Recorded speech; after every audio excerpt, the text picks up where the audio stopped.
Hi everyone, how are you? This is not the video I was supposed to be posting, but I recently posted a video, a deleted scene from a previous video, where I go into a rant about Thor Ragnarok's Loki. I thought the video explained my point of view of the character fairly well, however there seems to be confusion of why I dislike Thor 3 Ragnarok. This has gotten to the point where I have decided that instead of posting more videos about Kit's birthday, I decided to sit down and script. Yes, this is kind of scripted. I'm pretty sure I'm going to go off script. I think I just did, but whatever. This is scripted, unlike all my other videos, and I decided to explain why I dislike Ragnarok Loki. This breaks two promises I have made with myself concerning this channel, that I would never script a video, and I would never review popular movies or movies at all, because I am not a movie critic, or even really a movie goer that much. I think Thor Ragnarok was the last movie I went to.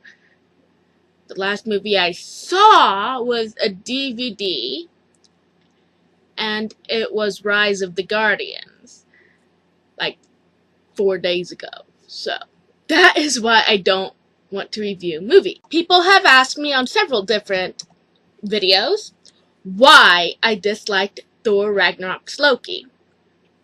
So, commenter Anna Hiltz, I hope this clears up some confusion for you and anyone else who had confusion. To fully understand the flavor of my dislike for Thor Ragnarok Loki, you have to understand that I love mythology Loki. I even did a review of one of the books based on mythology Loki. You can check one of the corners for it. In Norse mythology, Loki is a trickster god of fire. He has red hair, pretty sure it's redder than mine, and he was always figuring out new ways to get into trouble and to get out of trouble. Most of the trouble he was in was because he caused it. He was the adopted brother of Odin, the king of the Norse gods. He had children, the eight-legged horse Sleipnir. Forgive me, the names of some of these are really confusing. Sleipnir does show up in the first Thor movie when Odin comes to save them from the frost giants. And in Norse mythology, he is ridden by Odin, and he was mothered by Loki. Loki turned himself into a pretty female white mare. Well, yeah, all mares are female, but anyway, he turned himself into a pretty mare and seduced a horse and got himself pregnant. That's a thing that happened in Norse mythology. Loki's also the father of the Fenris wolf, who feeds on the lies spoken by mankind. So he's like freaking huge. He also bit off Tyr's hand. Jormungandr, the world serpent, who bites his own tail and holds the oceans of Midgard together and keeps all the water from like floating out. And Hel, or Hela, depending on which version you're going with, beautiful woman, half-rotting corpse. In some versions, the rotting half is from like the waist down, and others it's like her left side, I think. She is the goddess of the dead. And he also had twin sons with his wife. I think their names are Vali and Nari, but that differs as well. And they are the only ones with his wife. The others are all bastard children. In Norse mythology, he is a prankster, a conniver who is rarely mean-spirited. That's very important.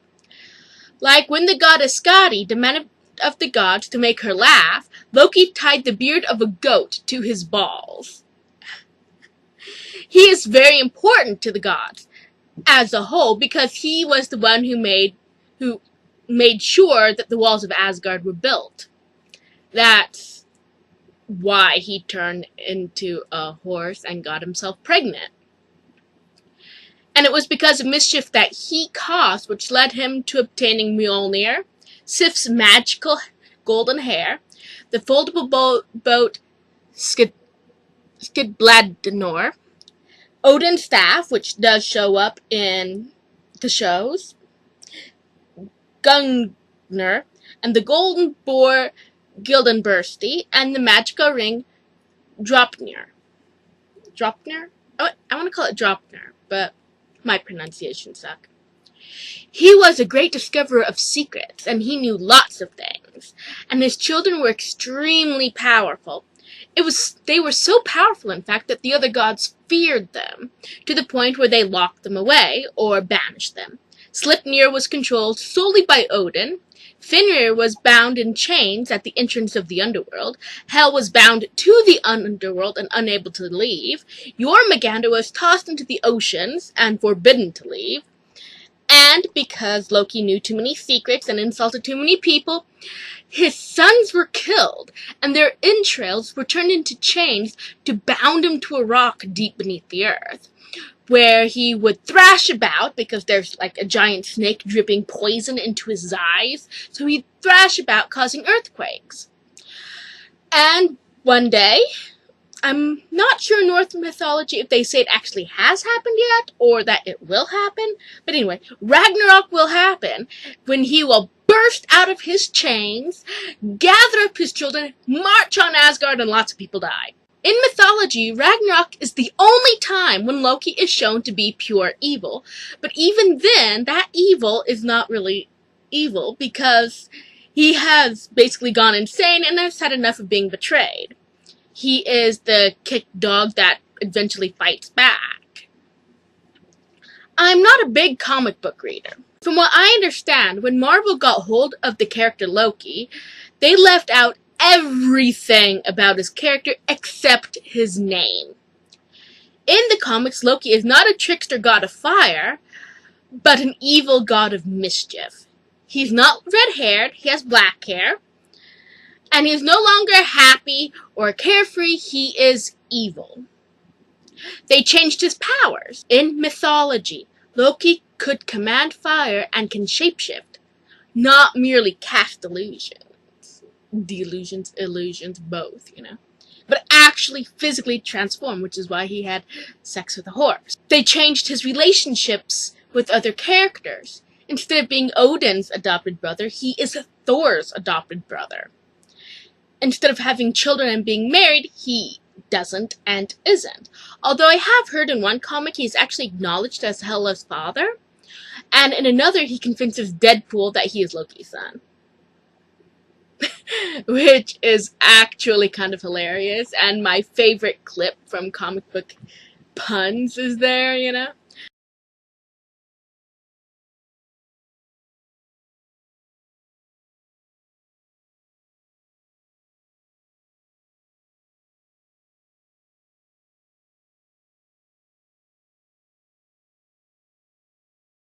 Then we get to the movies, where he is skillfully played by T. Hitty. I'm going to call him T. Hitty because Tom Hiddleston is something that I never feel like I'm pronouncing correctly. So T. Hitty is much easier because I suck at pronunciations. And T. Hitty really brought the character to life. It wasn't a mythology character, but it was a good character, which is what's important for this discussion. And I love this version of Loki, as much if not more than the mythology version, not because of how accurate, but like I said, how great he is.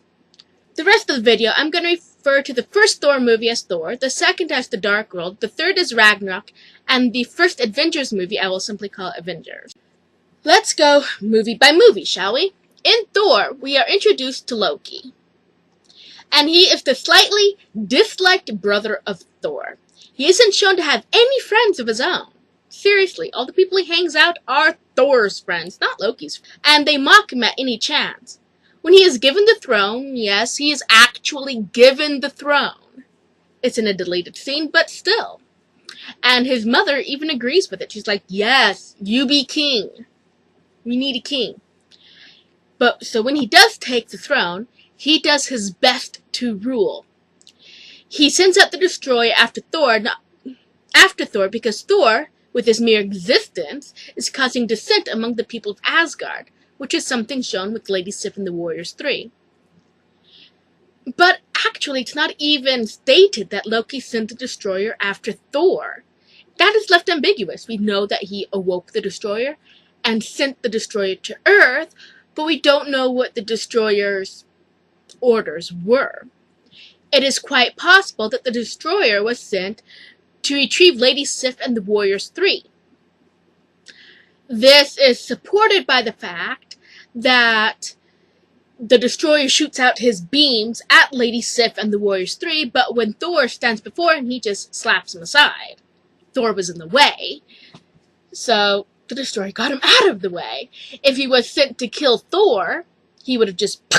Later, when Loki tries to destroy Jotunheim, which is something that Thor, the beloved son, had wanted to do from the very beginning of the movie. Seriously. He says, I will hunt the monsters and kill them all, or something like that at the very beginning. And slay them all. And then he says that he will destroy Jotunheim. And so Loki tried to do it. His entire character in that movie can be summed up, why have you done this? To prove to Father that I am a worthy son. When he wakes, I will have saved his life. I will have destroyed that race of monsters, and I will be true heir to the throne. You can't kill an entire race. Why not? And what is this newfound love for the frost giants? You could have killed them all with your bare hands. I never wanted the throne! I only ever wanted to be your equal. I could have done it, Father! I could have done it! For you! For all of us! No, Loki. and then he lets go, and is literally the fallen prince. That is his entire story arc. He goes from here downward. He falls, because he is the fallen prince. Then, in Avengers, Loki is at the height of his villainy. He is, from what we understand, the mastermind. He is, for all intents and purposes, evil. We don't know how much time has passed for Loki between the events of Thor and the Avengers. We do know that he fell through the Rainbow Bridge, and we know from Thor Ragnarok, if somebody is pushed off the side of the Rainbow Bridge while they're being transported, time affects them differently. In Ragnarok, Loki is pushed out of the bridge by Hela just moments before Thor, but we discover that months have passed for Loki. After the events of Thor, we have no idea how long Loki fell, or how long he was under Thanos' rule. It could have been months, it could have been years, it could have been decades. We have no idea how long Loki was with Thanos. And we all know what Thanos did to Gamora and Zebula. I mean, Loki, who's already in a traumatized state from everything that has happened to him, is then thrown in with Thanos, a megalomaniac evil guy, for what is possibly years, decades, or even centuries. There is even a theory that I'm not going to go much into, but it's a very interesting theory, that says that Loki, in the adventure of the Avengers, actually planned his own downfall. He set everything up so that the Avengers would gather together, and so that they would destroy him, and that he was under his own mind control to some extent. It's like how Eric Selvig, when he was designing the thing to open the portal, he designed a back way in so it could be closed. Loki, with his plans and his scheming, he managed to put a back way in for his plannings and schemings to be overcome. The Loki we see in the Avengers is the same or similar Loki to the Loki we see in mythology during the events of Ragnarok. Does that make sense? So he is low. He is both the height of his villainy and the lowest part of his character development. He is the bad guy. Then in the Dark World, his arc starts to go back up. He is the fallen prince who has had his act of vengeance and is now working off his debt to humanity, or Asgardanity. Whatever. He even does the God of Mischief thing where he tricks Thor into thinking he's dead. His mother, who is the only character we actually see care about him, has died, and he blames himself. He loves her so much that part of his punishment was that he wasn't allowed to see her. Frigga is the only reason you're still alive, and you will never see her again. You'll spend the rest of your days in the dungeon. Their fighting styles are very similar. In fact, the only other Asgardian we see casting illusions is Frigga. That's how close these two are. And she is killed, and he blames himself for it. And in this movie, Thor's character, intelligence, whatever, changes as well. He outsmarts Loki during their escape. You know, this is wonderful. This is a tremendous idea. Let's steal the biggest, most obvious ship in the universe and escape in that. Flying around the city, smashing into everything in sight so everyone can see us. It's brilliant, Thor! It's truly brilliant! You lied to me. I'm impressed. I'm glad you're pleased. But at that time, Thor had Lady Sif and the Warriors 3 to also help him plan the escape. In mythology, Thor is dumb. Thor is the stereotypical dumb jock. And Loki is the little nerd guy that does people's homework and plays pranks.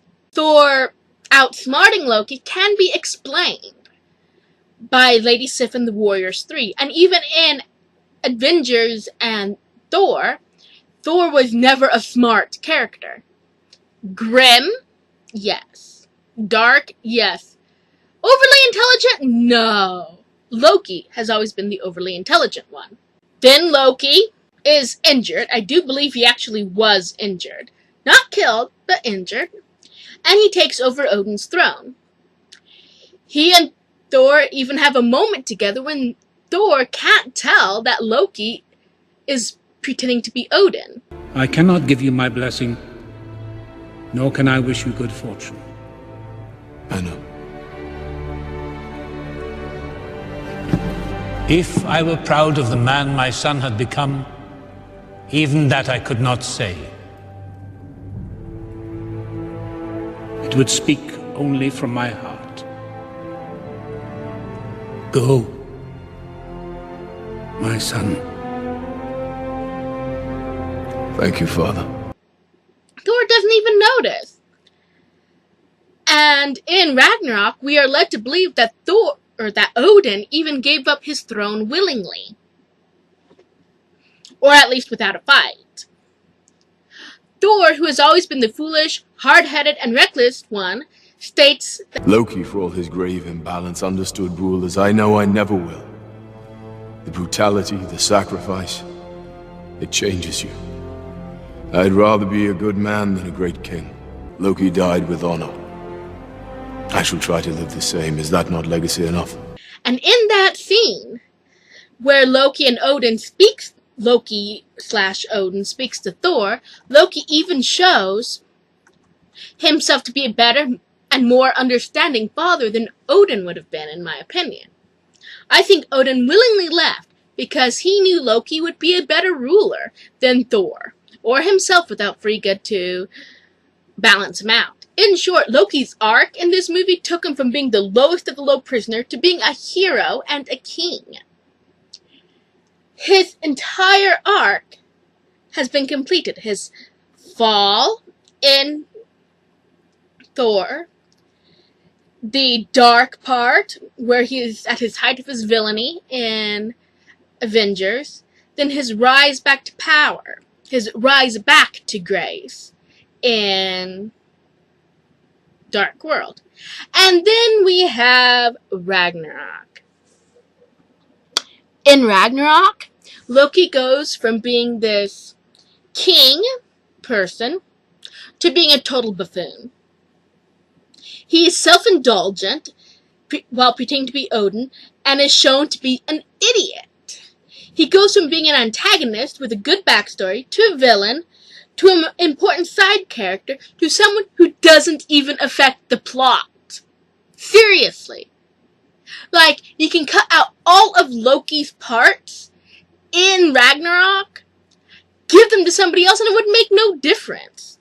All you need to do is cut out a few lines about Loki turning Thor into a snake, or turning himself into a snake, and that's it.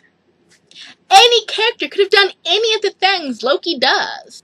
Any character could have unleashed Surt. Any character could have brought the second ship to save the Asgardians.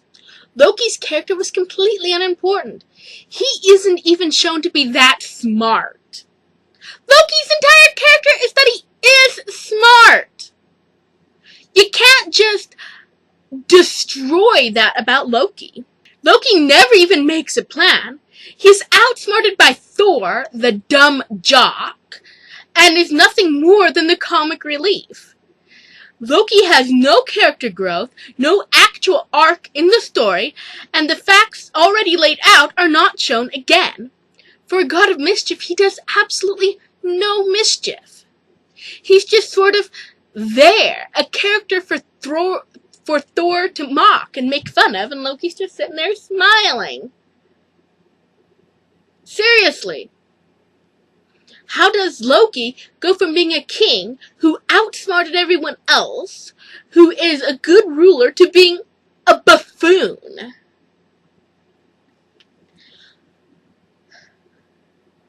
He is a character who has been thought of as a betrayer, that you always think of as having something under his sleeve.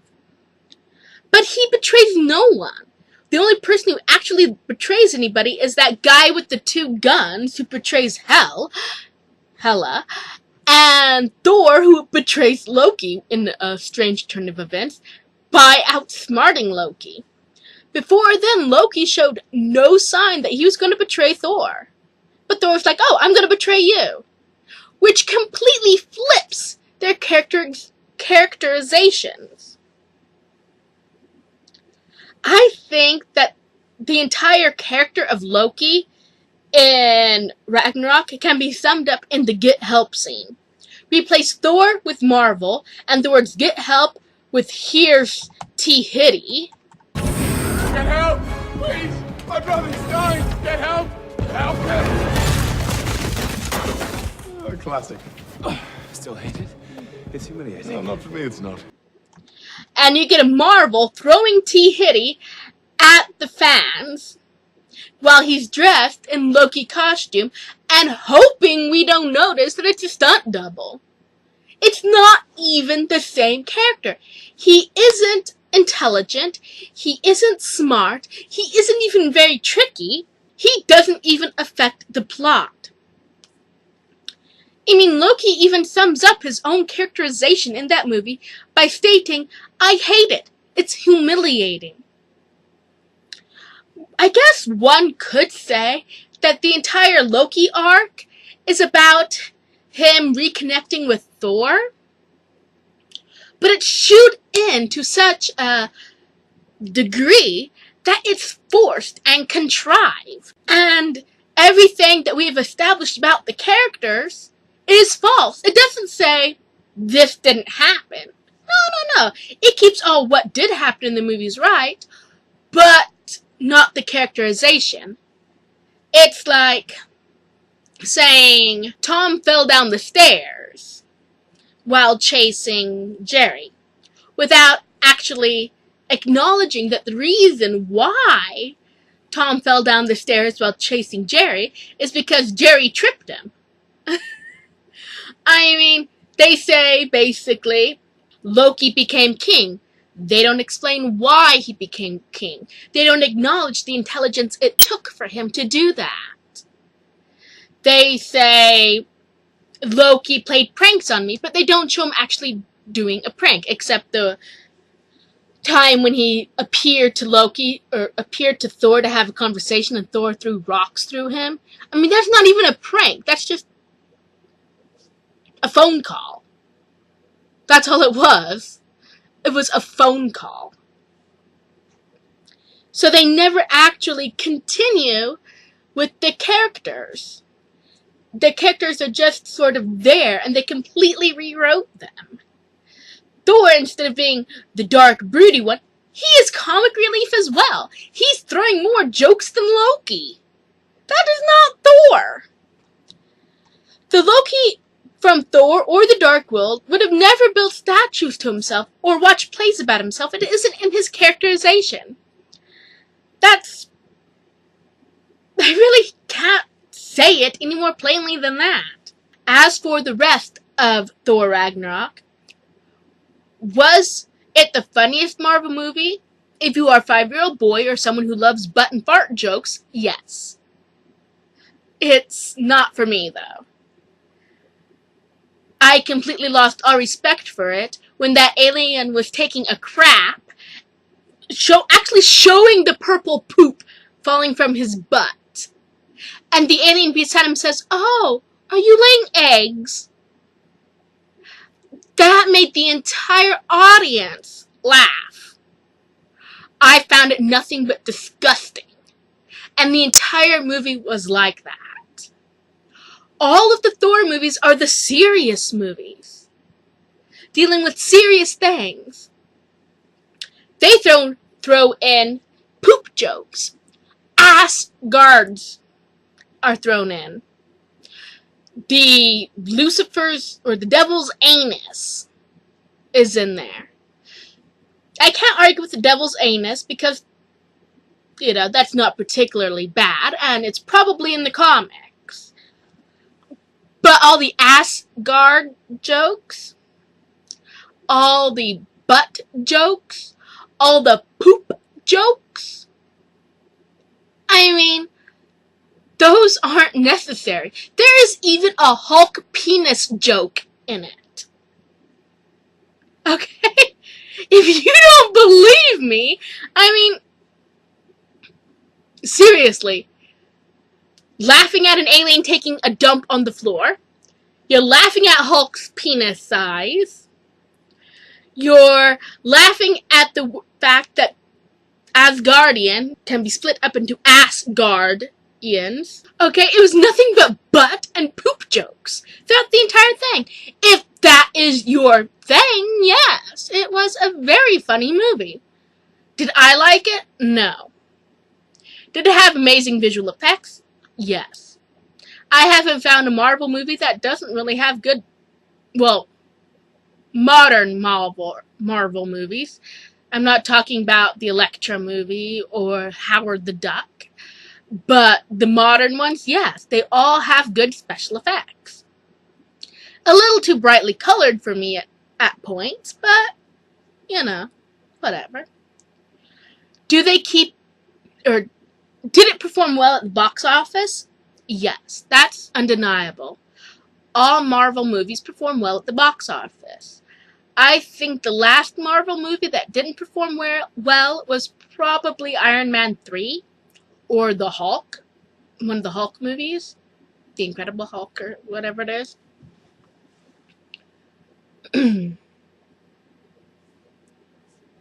Yeah, so all of Marvel movies perform well. Did it keep poignant scenes poignant? Not really. That's another thing Marvel movies seem to be having a difficult time with lately. They build up this really incredible scene, and then they just destroy it with this random off-topic joke, which completely ruins the mood. They didn't do it during Odin's death, though, for which I am eternally grateful. Actually, I can't remember if they did it during Odin's death, but it's quite possible they did, but I can't remember it. But pretty much any time that something serious happens, they have to try to make it funny to some extent. The only exceptions were the scenes with Hell. The scenes with Hell felt like scenes with Hell. They felt like Thor movies. They had the dark, serious tone, the non-comical tone that I've come to expect from Thor movies. The scenes with Thor in them seemed more like a bunch of Teletubbies, except less scary. It's like watching Timon and Pumbaa. Throw Timon and Pumbaa into Jessica Jones, and that was Ragnarok. I mean, the tonal shifts were completely random and unnecessary and confusing. And that is why I haven't seen Black Panther yet, even though everybody is saying it's great. Everybody is saying Ragnarok was great. At least was everybody I've seen. But was it? No. Was Ragnarok true to the actions and personality of previously introduced characters? No. Except maybe Odin. Maybe. It basically ruined the characters. Loki and Thor, like I said, switch roles. Thor ends up becoming somewhat mastermindy, and Loki is the dumb shit. I mean, Loki is personality and interest-wise is lower than Thor ever has been. He may not be the arrogant, self-righteous prick that Thor was in the first movie, but he loses all of his characterization. All of it. Thor is more of a trickster or a mischief maker than Loki is. I mean, how does that make sense? If I had seen Ragnarok before I've seen any of the other movies with Loki or Thor in it, I would have said, yeah, it's a pretty good movie. Not my kind of humor. But I can understand how people would find it interesting. I can understand how little kids can find it interesting, or people who find any of those weird comedic movies that I don't understand the point of. So yeah, it was a good movie. But since I do know the characters, since it's part of a series, it was a spit in the face. There was nothing to connect them to the previous characters except the fact that they're done by the same actors. I mean, you could have just switched out completely different actors. You could have switched Tom Hiddleston with Elijah Wood, and nobody would have noticed. They're good actors, and they did well with what they had, but what they had wasn't that good. It destroyed their characters. And I feel insulted by it. It's like Marvel saying, we've built up this fan base, we know these people like these characters, so let's just completely make them different than what they were originally. Let's make the smart one dumb, let's make the dumb one kind of smart, let's make the trickster god dumb and not do any tricks, let's make the god of thunder the god of lightning and have him do tricks. Then let's throw in a bunch of poop jokes, butt jokes, ass jokes, and Hulk penis jokes. Okay? That is what the movie is. It's an insult to those who have been watching, to those who have loved the previous movies, the previous incarnations that they showed of Loki. It's an insult to those who love the fallen prince, who love the villain, who love the hero or the villain who redeemed himself. It's not a continuation of the redemption arc. It's nothing. Was Loki the only character ruined in Ragnarok? No. As I explained, Thor was also ruined. He went from being a dumb jock to being an intelligent jock. Is there something wrong with an intelligent jock? No. Jocks can be intelligent. But he's never shown himself to be particularly intelligent. I mean, if anybody was the comic relief in the previous Thor movies, it was probably Thor himself. Just look at the movie Thor. How many times did he get ran over? How many times did people laugh at his expense? Always. How many times did people laugh at Loki's expense? The Warriors 3 did. Like at the very beginning. And then in the Avengers Loki, sure we laugh at Loki, but he's not the comic relief. We laugh because he is being serious and stuff happens to him. But we're also scared of him, and we feel scared for him when that guy with the 2 thumbs threatens him. If you fail, if the Tesseract is kept from us, there will be no realm, no barren moon, no crevice where he cannot find you. You think you'll know pain? You'll make you long for something sweet as pain.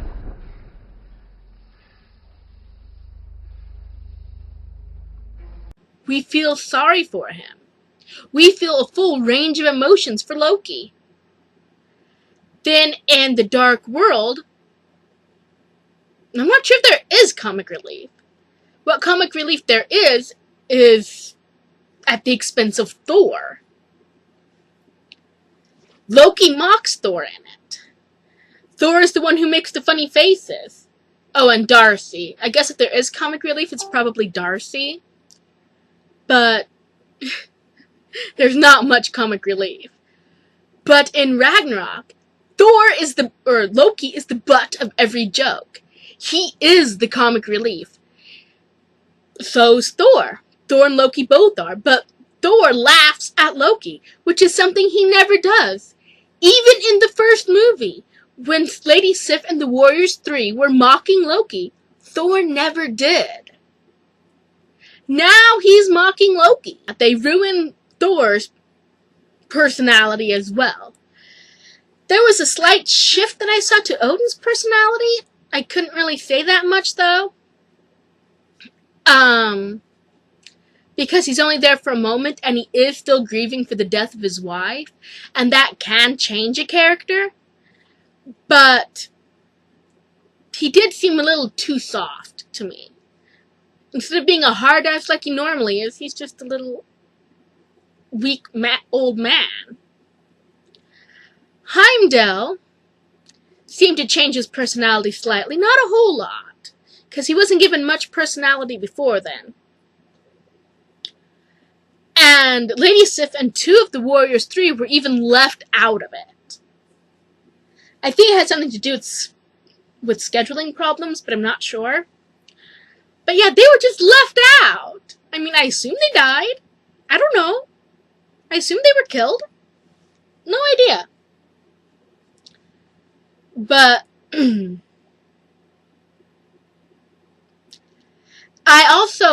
don't have this written in the script. I have gone off script several times in the making of this video.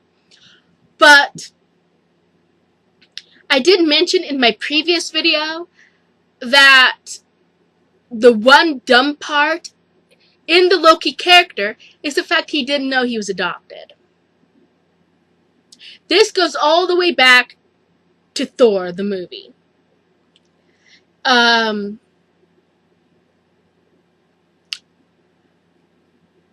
I realized that Loki was intelligent, I was rather shocked to realize he didn't even at least have an inkling he was adopted. I learned in like 5th grade biology, seriously, about Punnett squares and how a dark-haired child will only come from at least one dark-haired parent. You have to have a dark-haired parent to create a dark-haired child. You can have two dark-haired parents and have a light-haired child, but you can't have a dark-haired child come from two light-haired parents. That is impossible. And Loki, who is this intelligent character, doesn't even suspect he's adopted, even though both of his parents and his brother are light-haired. And he's black-haired. To me, that's never made sense. Maybe that's something that's explained in the comics. I don't know. If anybody watching this does know if it's explained in the comics why he wasn't smart enough to figure that out, please let me know what to read, because I really want to know. Because it's always been kind of a little pet peeve of mine. But I just thought I'd add that in there in case it didn't make sense in my previous video. If you don't believe me, try looking up videos about how to make a Punnett square. That's P-U-N-N-E-T. There might be two T's. Punnett squares. They're little graphs, basically, that shows odds in what coloring or trait or inherited thing your children will have. Or the children of so-and-so parents. For instance, my red hair means that one of my parents had to be a carrier of red hair, and the other one had to be a carrier of either blonde or red. And I suspect more blonde because my hair is strawberry blonde. So one parent who's a carrier of red hair, and one parent who's a carrier of blonde, is what I'm assuming my strawberry blonde hair is. So, even though both of my parents are dark-haired, like black and dark brown, and both of my sisters have dark brown hair, this is why I have light hair, is because my parents were carriers. If you want more information and to prove that to yourself, seriously, look up Punnett squares and try it for yourself. You cannot have a dark-haired child from two light-haired parents.